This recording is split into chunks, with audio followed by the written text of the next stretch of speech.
इतिहास के पन्नों में एक ऐसी कहानी छिपी है जो आज भी रहस्य बनी हुई है, जिन्हें दुनिया के सबसे खतरनाक ज्ञान की रक्षा की जिम्मेदारी दी गई थी। सम्राट ने एक गुप्त समूह बनाया था जिसमें 9 ऐसे लोग शामिल थे जो दुनिया के सबसे शक्तिशाली ज्ञान को संभालते थे। कलिंग युद्ध के बाद जब सम्राट ने विनाश देखा तो उसने फैसला किया कि कुछ ज्ञान ऐसा है जो अगर गलत हाथों में चला गया तो पूरी दुनिया को नष्ट कर सकता है। इसलिए उसने 9 विद्वानों को चुना और उन्हें अलग अलग क्षेत्रों का गुप्त ज्ञान सौंप दिया। इन गुप्त पुस्तकों में ऐसे रहस्य दर्ज थे जो मानव सभ्यता को बदल सकते थे।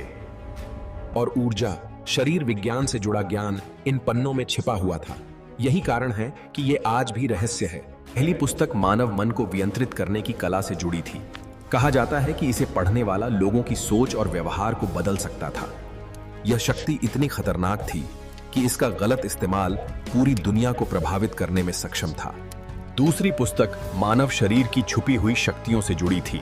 इसे पढ़ने वाला शरीर को पूरी तरह नियंत्रित कर सकता था। इसमें ऐसे तरीके लिखे थे जिनसे इंसान अपनी शारीरिक क्षमता को कई गुना बढ़ा सकता था या किसी को छूकर ही बेहोश कर सकता था। और यही ज्ञान जीवन और मृत्यु दोनों को प्रभावित करने की क्षमता भी रखता था। तीसरी पुस्तक सूक्ष्म जीवों और रोगों के रहस्य से जुड़ी थी।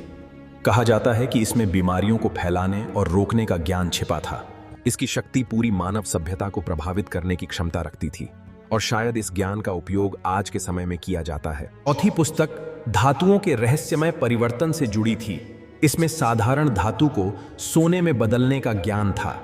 इसमें सिर्फ केवल धन बनाने की कला नहीं थी, बल्कि ऊर्जा को नियंत्रित करने का विज्ञान भी था। पांचवी पुस्तक संचार के रहस्यमय तरीकों से जुड़ी थी।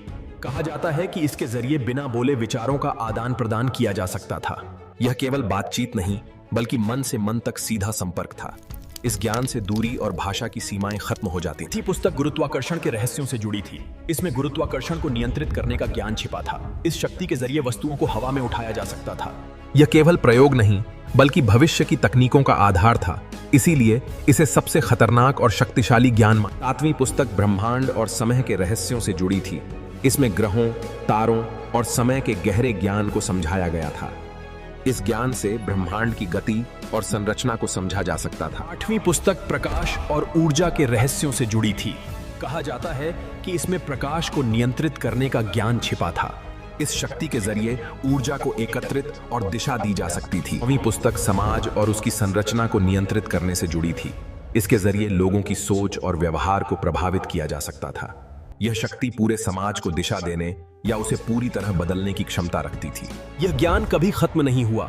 यह पीढ़ी दर पीढ़ी आगे बढ़ता रहा और शायद आज भी कहीं न कहीं मौजूद है। हमारी दुनिया बदल गई है, लेकिन रहस्य अभी भी वही है। सवाल सिर्फ इतना है, क्या हम सच जानते हैं?